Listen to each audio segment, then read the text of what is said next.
Hello everybody, Anthony Gonzalez here with another weekly update. This week was all about the NDAA, the National Defense Authorization Act. And just kind of briefly, just a quick schoolhouse rocks for everybody. As I think we all know, the House has their version, the Senate has its version. These bills eventually need to marry and become one and then ultimately signed by the President. So I'm working on the House bill. I'm going to vote against that bill for one very specific reason.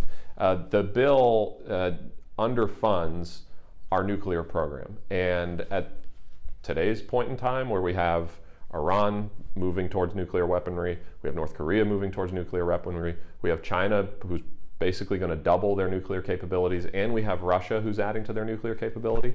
I think that's a time for us to increase ours, not decrease ours. I want to make sure that we can provide proper deterrence. And so I'm going to be voting against that bill. I think the House bill would ultimately make us less safe as nuclear proliferation kind of spreads throughout our enemies. And so I'll be a no.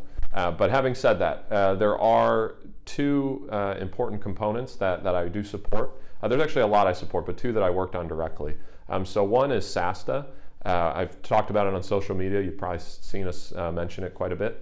And what SASTA would do is it would defend our research institutions and our universities from China's IP theft. It would really deter anybody, but China's the bad actor in this right now. So what China does today is they put people in our university system to conduct research that we're funding, that you're funding, that the federal government's funding. And after a certain period of time, the Chinese government will lure them back to China to transfer the technology. And the way they do that is through what's called the 1,000 Talents program, where they basically give them $1 million and a house and set them up in some pretty plush circumstances. Say, hey, why don't you come back to China? It's enticing, so they do. They go back, they transfer the technology, and then a lot of times they come back to the U.S. a couple years later. And so what this is designed to do is to stop that and to advise our research universities on how to identify it. And so I'm excited about that. That's in this bill. It's not in the Senate version, so I'm going to fight to make sure it's a part of the comprehensive package. That's my goal for it. But that's in the bill. And then another thing that I worked on is an amendment with respect to deepfakes. And what deepfakes are doctored videos that make it look like something happened that didn't. So with a deepfake, and the technology is there, we can do this today. So like with a deepfake, we could make it look like Muhammad Ali and Donald Trump are having a meeting at the White House today to talk about whatever you want. And you could actually have Muhammad Ali talking, you could have Donald Trump talking, and it would look like the two people are actually there having a meeting. That's what a deepfake is. And you wouldn't be able to tell the difference, or at least I can't.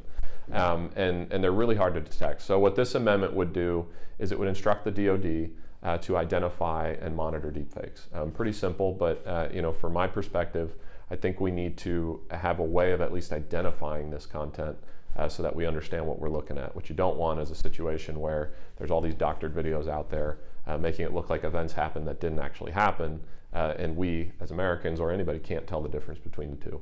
So that amendment's in there. I'm happy about that.